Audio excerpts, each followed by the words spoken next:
Kim deyir ki, sobada kebab salatı hazırlamaq olmaz?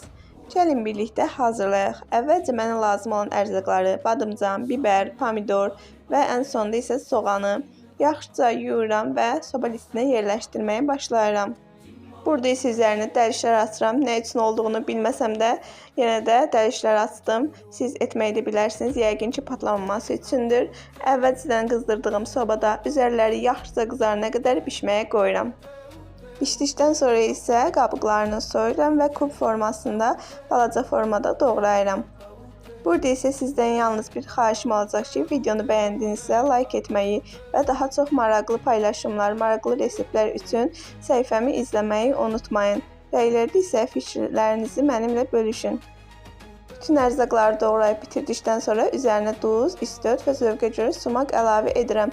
Kim hazırlayırsa nuş olsun, gələn videolarda görüşənədək.